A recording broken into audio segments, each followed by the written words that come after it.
Bismillahirrahmanirrahim. Assalamualaikum warahmatullahi wabarakatuh. Alhamdulillahirabbil alamin. Shalatu wassalamu ala nabiyyina Muhammad wa ala alihi sahbihi wa man tabi'ahum bi ihsanin ila yaumiddin. Fasallallahu subhanahu wa ta'ala ayyamunna alaina bi'ilmin nafi' wa amalin salih wa yafaqihna fid din wa aftalana futuhal arifin wa yarzuqna al-ikhlasa fil aqwali wal a'mali. Allahumma amin. Ahibati fillah rahimani wa rahimakumullah jami'an. Alhamdulillah bitaufiqillahi subhanahu wa ta'ala. Malam ini kita akan lanjutkan kembali bacaan kitab Tazkiyatun Nufus, dan kita masih pembahasan masalah racunnya hati, dan kita masuki racun yang ketiga malam ini adalah fuduli ta'am. Ini banyaknya makan. Saudaraku seiman, para santri yang saya muliakan ya Allah Subhanahu wa taala, makan adalah sebuah kebutuhan. Ya, kebutuhan daruri, kebutuhan darurat yang mengharuskan seseorang sehingga keberlangsungan hidupnya di muka bumi ini berjalan dengan maksimal. Dia beribadah dengan tenang, ya, dengan makan tentunya. Jadi makan ini adalah satu sisi manakala diniatkan untuk ibadah dia bernilai ibadah, tapi manakala diniatkan untuk berpoya-poya atau berlebihan, makan sesuatu yang diharamkan oleh Allah, tentu ini tidak dibenarkan. Justru ini membinasakan seseorang. Di sini qala mu'allif rahimahullah taala, beliau mengatakan fudulu ta'am, banyaknya makan atau berlebihan dalam makan. Kita tahu ikhwan sekalian, segala sesuatu yang berlebihan itu dalam agama kita ini tercela, dilarang oleh agama. Allah kita, Tuhan kita yang melarangnya, Nabi kita yang melarangnya. Di mana di dalam Al-Quran, dalam Quran surah Al-Isra, Allah Subhanahu wa taala mengatakan wa ati dzal qurba haqqahu. Ya, kita memiliki karib kerabat, maka di antara karib kerabat kita itu mesti kita berikan, ada hak mereka yang mestinya kita tunaikan kepada mereka. Ya, di sini Allah mengawali kerabat kita dulu, tunaikan hak mereka. Ya, jangan kebalik. Ya, wal miskina, demikian pula orang miskin itu juga ada haknya, tunaikan hak mereka. Demikian pula yang ketiga, wabnas sabil, ya, orang-orang yang menempuh dalam perjalanan, ini musafir maksudnya, habis mereka bekal di jalan, ini mereka berikan hak mereka. Ya, misalnya kalau dia lapar kasih makan, kalau dia butuh ongkos uang untuk nggak sampai ke tempat tinggalnya, beri dia makan. Ya, berikan dia ongkos sebutuhnya. Nah, kemudian diberikan catatan oleh Allah Subhanahu wa taala, ya, dari yang ketiga tadi, kita memberikan hak kita pada karib kerabat kita, istri kita, anak kita, paman kita, saudara kita, dan seterusnya. Dan orang miskin misalnya itu catatannya diberikan oleh Allah, wala yubadzir tabdzira. Jangan terlalu melampaui batas, jangan terlalu berlebihan. Ya, innal mubadzirina kanu ikhwana syayatin. Kemudian dijelaskan oleh Allah, kalau orang yang memiliki sifat mubazir itu, berlebihan itu, dia kawannya syaitan, sahibnya syaitan, konconya syaitan. Sementara kita tahu syaitan itu ada sangat durhaka kepada Allah. Kemudian dalam ayat lain Allah Subhanahu wa taala tegaskan, ya, dalam Quran surah Al-Isra ayat 31. Nanti coba dicek. Ya. Disebutkan oleh Allah Subhanahu wa taala, ya bani Adam, khudzu zinatakum inda kulli masjid. Jadi kita disuruh oleh Allah, wahai anak cucu bani Adam, kata Allah, kita mau berangkat ke masjid nih, mau masuk masjid nih, khusus laki-laki di sini, maka gunakanlah perhiasan yang Allah berikan kepada kalian. Ya, pakaian yang bagus-bagus, ya, bukan pakaian yang noda, ada kusal, enggak disetrika segala macamnya. Bukan perhiasan kita, pakai imamah, pakai peci. Ya, ini bagian perhiasan ya, pakai peci, atau pakai mungkin hiasan, pakai serban dan seterusnya, masuk masjid. Coba ingat kata Nabi, kata Allah Subhanahu wa taala ketika masuk masjid, ketika menggunakan perhiasan, ditegur lagi oleh Allah, diberikan catatan lagi oleh Allah, wa kulu washrabu, ya. Ada belum ya? Wa kulu washrabu, makanlah dan minumlah, wala tusrifu. Tapi ingat, jangan kalian berlebihan. Innahu la yuhibbul musrifin. Ya, ketahuilah bahwasanya Allah Subhanahu wa taala tidak mencintai, tidak menyukai orang-orang yang berlebihan. Nah, kemudian dalam hadis Nabi SAW, Nabi SAW mengatakan, kulu washrabu walbasu watasaddaqu. Wahai sahabatku, kalian ini butuh makan, maka makanlah. Kalian ini butuh pakaian, maka makailah pakaian yang bagus. Watasaddaqu, kalian juga mestinya harus bersedekah, ya, mesti kalian mulai bersedekah. Ketika kalian ada harta, kalian bersedekah dengan harta kalian. Ketika kalian ada tenaga, maka kalian bersedekah dengan tenaga kalian. Kalian bisa bersedekah dengan pikiran kalian. Kalian bisa bersedekah dengan senyum kalian, ya, wajah yang bagus kepada saudara-saudara kalian. Insyaallah ini sedekah itu ruang lingkupnya lebih luas. Tapi catatannya kata Nabi SAW, fi ghairi israf, nggak boleh israf, berlebih-lebihan. Nggak boleh berlebih-lebihan. Kemudian wala makhillah dan juga kalian itu jangan sombong. Nah, hadis ini diriwayatkan oleh Imam An-Nasa'i, hadis ini dijelaskan oleh Imam Albani, hadis ini tergolong hasan. Ini 3 dalil bahwasanya segala sesuatu berlebihan itu tidak boleh. Nah, ya, sebenarnya masih banyak dalil-dalil yang lainnya. Nah, banyak makan ini bukan berarti kita diperintah Nabi SAW untuk diet, tidak ya. Banyak makan di sini berarti nggak boleh diet. Kita diperintah oleh Nabi SAW ini diet, Ustaz. Berarti diet itu bagian dari sunnah Nabi, Ustaz. Oh enggak bisa, Pak. Jangan serampangan kita. Ya, kalau Nabi SAW melarang makan, berarti sunnahnya kita disuruh diet, bukan gitu maksudnya. Ya, makan kita olehlah sesuatu yang dibutuhkan, tapi ya nggak boleh lebih dan nggak boleh kurang, gitu kan.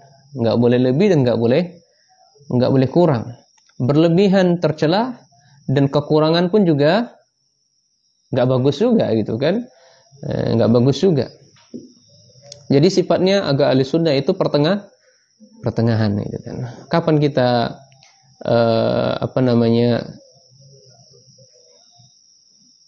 kapan kita butuh untuk makan, maka kita makan. Membutuh makan ini sesuai dengan porsi yang dibutuhkan oleh tubuh kita. Iya. Baik, disebutkan oleh Syekh di sini, qillatut ta'am tujibu riqqatal qalbi. Qala mu'allif rahimahullah, sedikitnya makan ini hati kita itu jauh lebih lembut. Ya, jadi kalau hatinya pengen lembut, maka makannya sedikit aja. Makannya dikit, bukan berarti diet. Bukan berarti diet. Salah kalau orang mengatakan program diet itu bagian dari sunnah, itu keliru. Jadi ingin diet itu atur pola makan sebenarnya, bukan nggak makan. Jadi atur pola makannya. Tapi kalau menyandarkan diet itu kepada sunnah Nabi, ini butuh dalil, ya. Jadi kalau ingin hati kita lembut, maka makan tuh secukupnya saja, dikit aja makannya. Jadi ini yang pertama, keutamaan dari kita sedikit makan itu. Hati kita jauh lebih lembut. Wa quwwatul fahmi. Kemudian daya pemahaman kita belajar nih, membaca, mentalaah, itu pemahaman kita jauh lebih kuat. Ya, ini kita rasakan kita belajar, ya. Beda kalau kita banyak makan, itu bawaannya malas terus, ya enggak? Bawaannya malas dan bawaannya ngantuk, nggak ada gairah, nggak ada semangat itu loh. Ya. Jadi bawaannya tuh nggak semangat hidup gitu ya. Lemes gitu. Mungkin kalau mau nyetrika, ya kan, enggak. Atau mau ya, dan seterusnya. Ya. Intinya dua itu.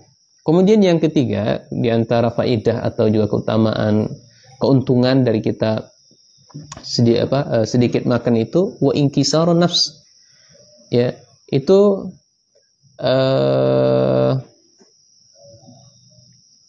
ketika kita menerima nasihat dari orang itu jauh lebih tersentuh gitu. Jiwa kita tuh jauh lebih bisa menerima, atau diri kita bisa membuka diri kita. Nah, wada'fal hawa wal ghadab. Ya, dan hawa nafsu kita itu jauh lebih melemah gitu loh. Dan marah pun juga lebih bisa diatur. Tapi kalau makan terlalu banyak, ya itu syahwat kita, nafsu kita lebih memuncak. Dan dan kurang makan pun sudah lapar sekali itu membuat marah juga. Makanya nggak jarang ikhwat sekalian, suami-suami yang sudah kelaparan itu, ya sudah kelaparan, itu emosinya lah jauh deh lebih lebih meningkat. Makanya suami itu ada dua saja ya, sebagaimana yang saya alami gitu kan, ini sebagai praktisi. Intinya perut suami aman, yang di bawah perut juga aman. Dua ini aman, nggak akan suami itu meledak-ledak. Iya, misalnya kalau suaminya pengen, "Dek, abang udah mau muncrat nih, Dek. Udah mau pengen ini, Dek." Kemudian istrinya mencegahnya, nggak mau melayani ini, itu ngamuk-ngamuk itu. Ya, itu ngamuk itu. Tapi kalau sudah dilampiaskan, "Dek, abang mau ini, Dek, mau udah pengen ini." "Ayo, Bang." Udah. Maka segala apapun yang diminta ya oleh suami, oleh istri dituruti itu. Insyaallah dituruti. Insyaallah dituruti. "Bang, kita ke mall ya, Bang. Mau ke pasar ya, Bang, beli baju, Bang." "Ayo, Dek. Ayo, gaskan, Dek." Intinya yang di bawah perut dipenuhi. Iya. Demikian pula perutnya, apapun yang di perut dipenuhi, ya, insyaallah aman, ya, aman insyaallah. Nah, ini akhwat sekalian. Ini yang keberapa tadi? Yang keempat ya. Wa qasratu ta'ami tujibu diddu dzalik. Demikian pun sebaliknya, kalau terlalu banyak makan, ini kebalikannya tadi. Ya, kalau banyak makan itu hatinya jauh lebih keras, pemahamannya kurang kuat itu kan. Kemudian dirinya lebih tertutup, kalau diberikan nasihat nggak mau nerima, syahwatnya meningkat dan sering marah ya. Ya, dan itulah perbedaan banyak makan dan sedikit makan. Baik, kemudian saya di sini membawakan satu dalil di sini. Ya, yang 3 dalil tadi itu larangan dari Allah dan Rasulnya, jangan terlalu berlebihan. Kemudian saya membawakan dalil di sini hadis Tirmizi. Hadis ini dinilai hasan oleh beliau dan juga Imam Ibnu Majah, dan hadis ini disahihkan oleh Imam Hakim, disepakati oleh Imam Zahabi dan Albani rahimahullah taala. Kata beliau, Anil Miqdam bin Ma'di Karib atau min Ma'di Karib, dari Miqdam bin Ma'di Karib, beliau berkata, "Sami'tu Rasulullah sallallahu alaihi wasallam yaqul," aku pernah mendengar Rasul sallallahu alaihi wasallam bersabda, ya, "Ma mala'a ibn Adam wi'an syarran min batnihi." Kata Nabi SAW, tidak ada tempat yang lebih jelek ya dari memenuhi perut gitu. Ya, tidak ada tempat yang lebih jelek ketimbang memenuhi perut. Jadi kalau perut itu adalah tempat yang jelek. Nah, tempat yang jelek, kalau kita penuhi perut itu sebanyak-banyaknya, itulah tempat yang paling jelek. Maka perut itu, kata Nabi SAW, bihasbi ibni Adam ya lakimati yukimna solbahu. Mestinya anak cucu ibni Adam itu cukup saja dia kalau mau makan itu ya sebatas menegakkan tulang sulbi saja. tulang sulbi atau sumsum ya.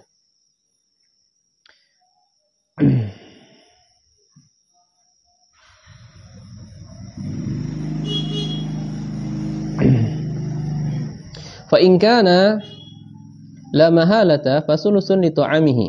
Jika tidak bisa, ya nggak bisa makan ya, dengan sedikit, mengharuskan makan untuk banyak, maka kata Nabi sallallahu alaihi wasallam fasulusun li tu'amihi. Ya, perut kalian itu cukup diisi dengan sepertiga untuk makanan. Nggak bisa makan dikit ya. Tidak bisa makan dikit, harus mau makan banyak, tapi pastikan, khair insyaallah, mau makan banyak, pastikan makan kita untuk makan itu sepertiga saja. Perut kita itu isi dengan makanan, nutrisi, ya, dengan sepertiganya. Wasulusun li syarabih, sepertiga pula untuk minum. Wasulusun li nafsih, dan sepertiga lagi untuk bernapas. Jangan isi perut semuanya, ini nggak ada lagi, nggak bisa lagi untuk bernapas.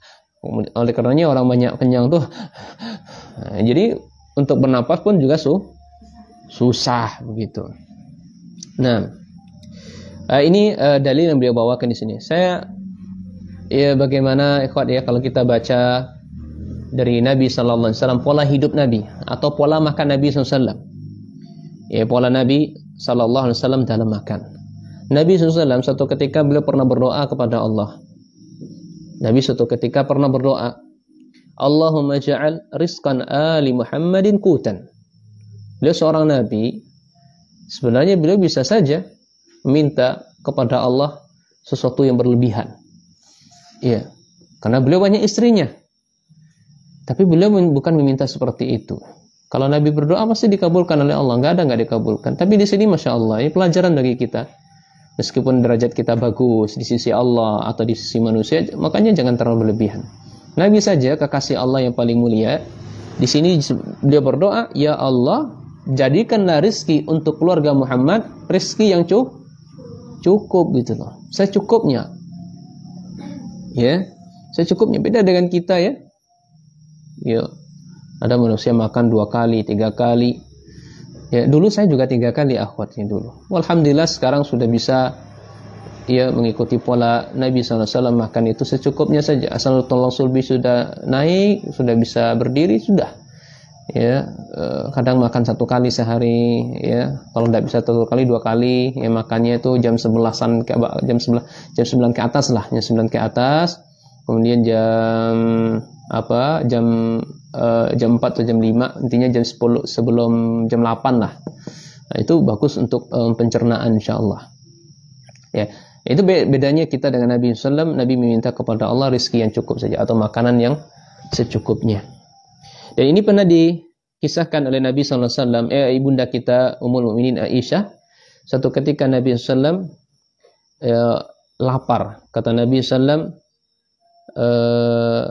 ma syabi'a alu Muhammadin mundu qadima madinata min khubzin burrin salasa layalin taba'an hatta qubida. Dalam riwayat lain yaumain mutatabi'ain hatta qubida Rasulullah sallallahu alaihi wasallam. Jadi suatu ketika Nabi SAW pernah merasakan lapar akhwat. Ya, merasakanlah lapar. Dalam riwayat lain, pernah Nabi SAW tidak pernah dapur beliau ngebul. Berapa? 1 bulan namanya. Nggak pernah makan sama sekali. Maksudnya masak nasi ya. Dapurnya nggak pernah ada asapnya. Yang beliau makan hanya kurma dan air. Dan itu kurma yang busuk pula lagi. Kurma jelek pula lagi kan. Bukan kurma yang mahal, bukan kurma yang bagus. Nah, dalam hadis ini Nabi SAW mengatakan, ya, keluarga Nabi SAW tidak pernah kenyang semenjak beliau pindah ke Madinah. Tidak pernah kenyang dari khubzin, dari roti buat dari gandum 3 hari berturut-turut. Dalam riwayat lain 2 malam berturut-turut sampai beliau meninggal. Masya Allah ya. Begitulah kesederhanaan Nabi, pola hidup Nabi SAW. 2 hari atau 3 malam berturut-turut di Madinah, Nabi SAW tidak pernah merasakan kenyang. Iya. Terkadang Nabi SAW dalam riwayat lain, roti itu, gandum itu, roti yang terbuat dari gandum, ini gandum itu apa? Roti yang kasar, terbuat dari gandum yang kasar. Nah, kadang gandum itu dicampuri oleh Nabi SAW dengan ya ma'dumin, dengan ma'dum, ini semacam kuah gitu. Semacam kuah cuka lah bahasa kalau orang Lahat ya, Palembang itu makannya dengan cuka. Ini semacam kuah idam tuh cuka ya, semacam kuah begitu. Sehingga Nabi SAW bisa tertelan makannya. Ya. Inilah Nabi SAW pola makan beliau. Satu ketika pula Nabi SAW pernah dengan sahabat Abu Bakar kelaparan, Umar juga kelaparan, keluar sampai-sampai Nabi SAW perutnya diikat begitu kan dengan apa?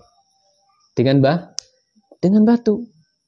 Ya, Nabi SAW pernah mengatakan, ini Ummul Mukminin sendiri yang mengisahkan.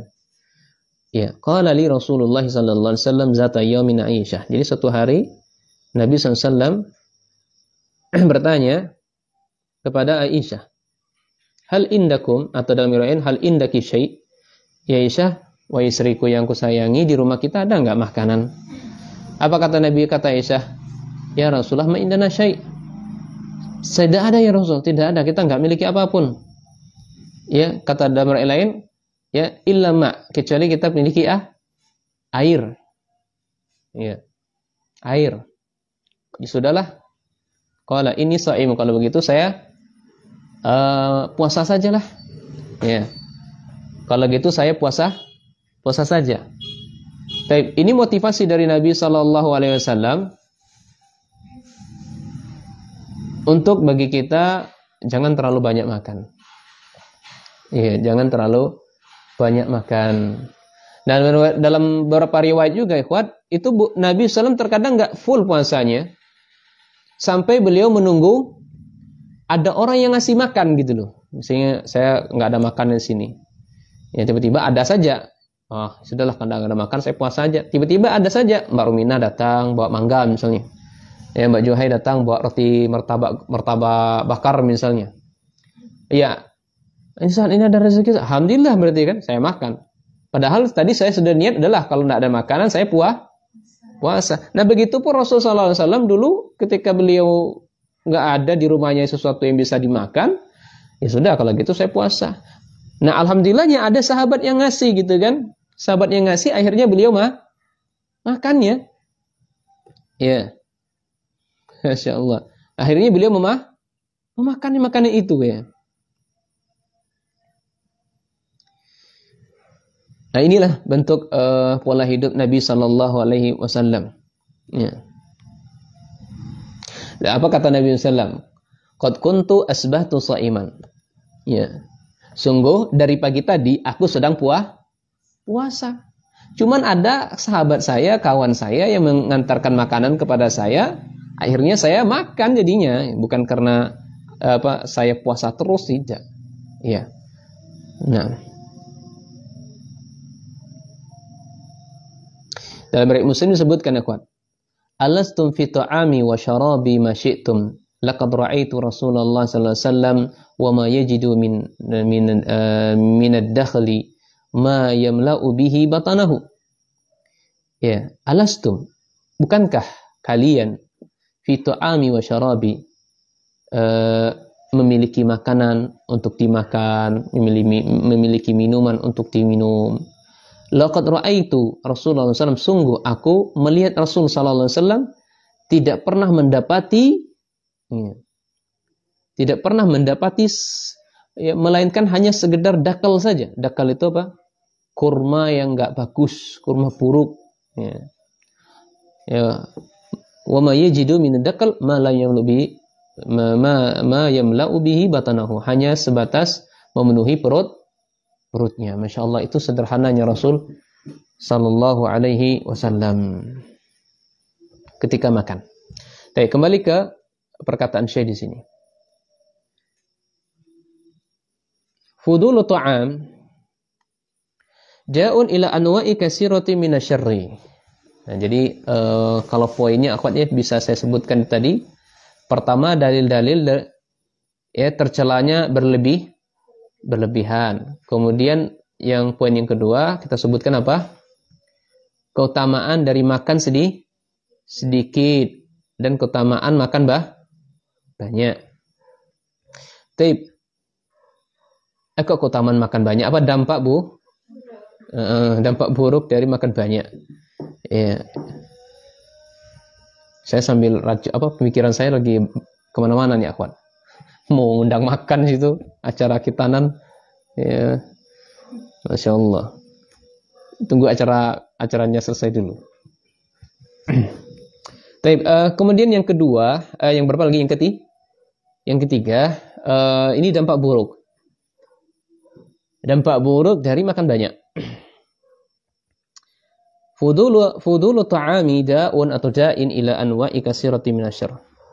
Jadi makan banyak itu akhwat, motifnya adalah motif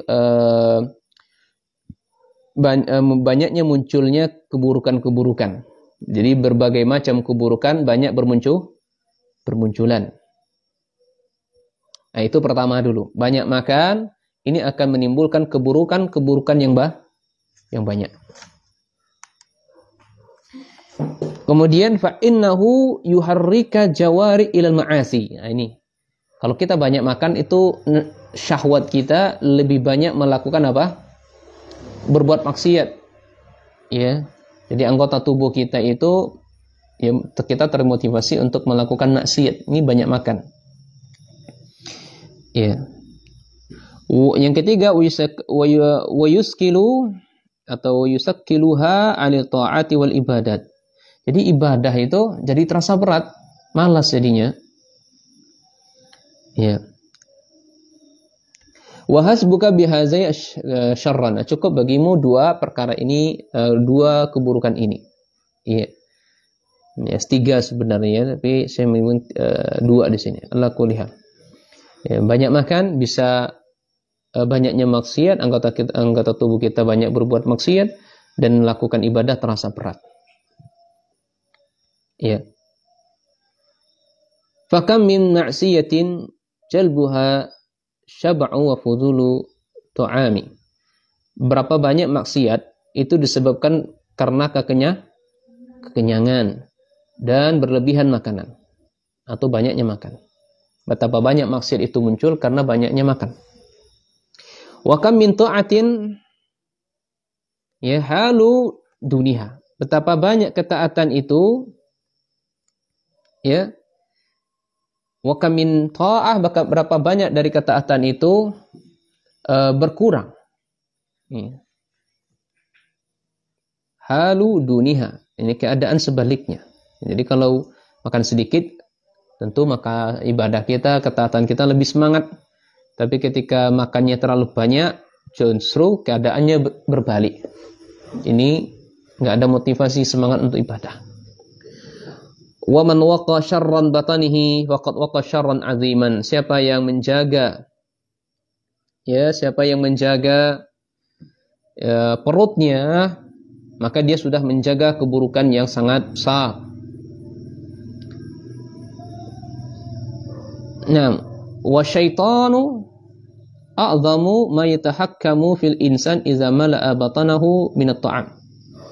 Dan syaitan itu akhwat, kalau perut kita kenyang, itu dia lebih mudah menguasai manusia.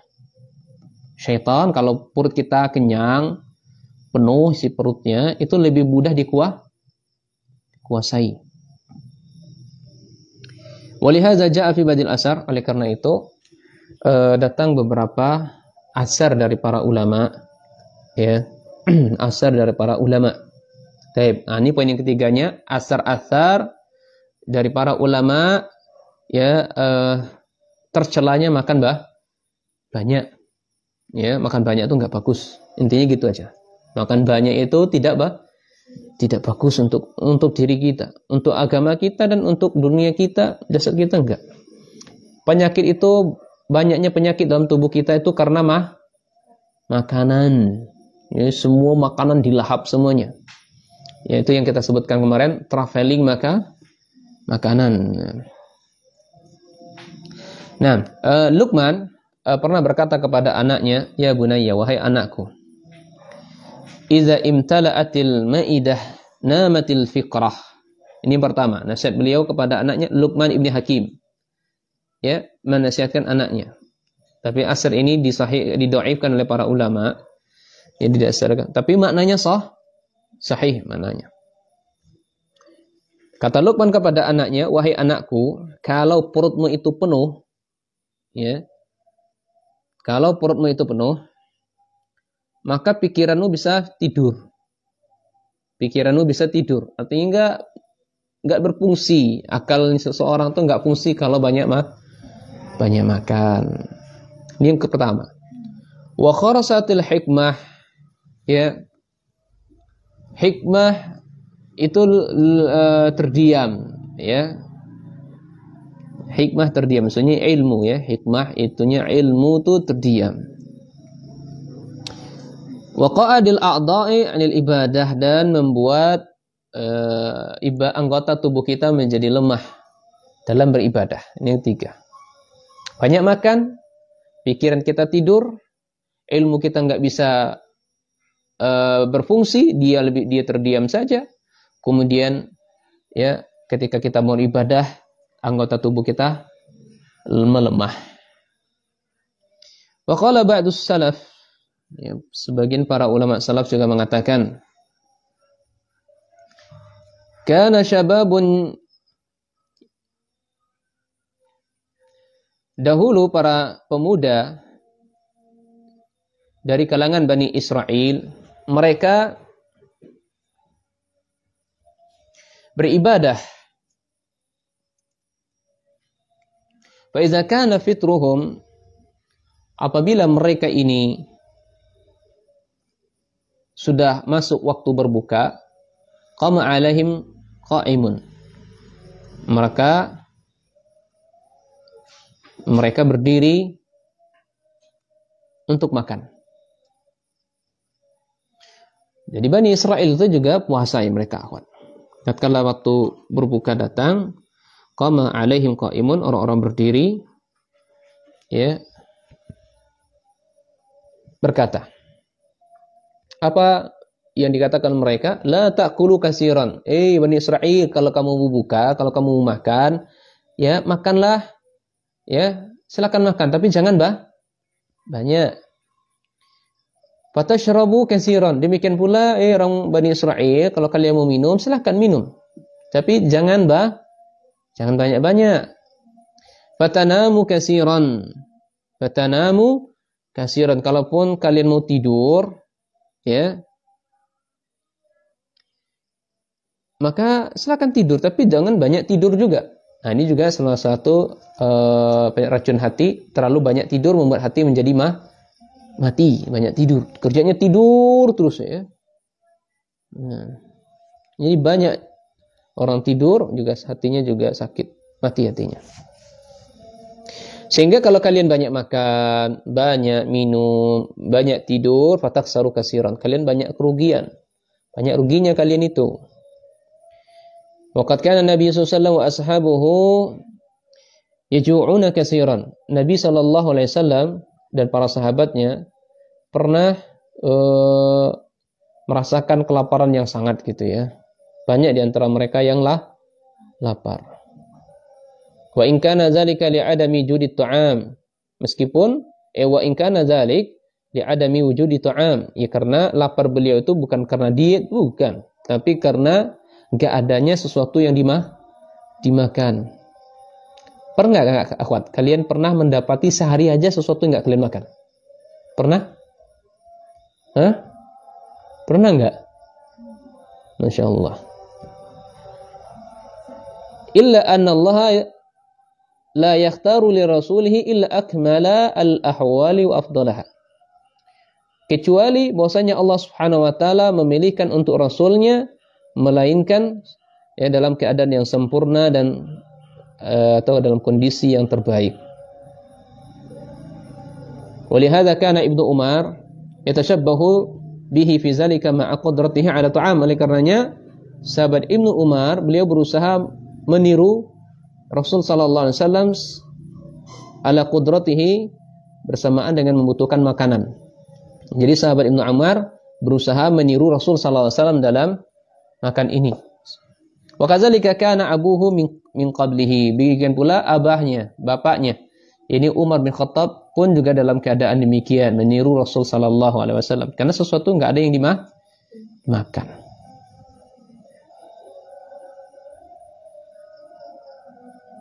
Azan itu enggak tuh? Bukan ya? An Aisyah radhiyallahu anha, dari Ummul Mukminin Aisyah radhiyallahu anha, ini hadis yang kita baca tadi. Nabi SAW ketika beliau berkunjung ke Madinah atau pindah ke Madinah, hampir-hampir beliau tidak pernah kenyang. Berapa lamanya? 2 hari atau 3 malam. Enggak pernah kenyang dari makan roti. Berturut-turut itu sampai beliau wafat. Kemudian Ibrahim bin Adham berkata, yang terakhir, man dabata batnahu dabata dinahu. Siapa yang menjaga perutnya, maka dia telah menjaga agamanya. Siapa yang menjaga perut, dia telah menjaga agama. Wa man malaka ju'ahu malaka akhlaqas salihah. Siapa yang menguasai rasa laparnya, bisa mengontrol rasa laparnya, maka dia menguasai akhlak yang salihah, memiliki akhlak yang baik. Wa inna ma'siyatallahi ba'idatun minal ja'i'. Karena sesungguhnya maksiat kepada Allah itu jauh ya dari rasa ja'i', kenyang. Qaribun, dekat dari kepada syab'an ya. Ja'i' tadi adalah lapar, qaribun dekat kepada syab'an, ini kenyang.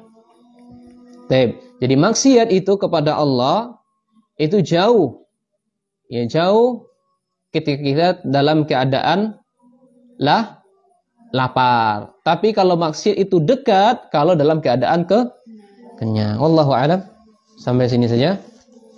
Nah, kita cukupkan. Subhanakallahumma bihamdika asyhadu an la ilaha illa anta astaghfiruka wa atubu ilaik.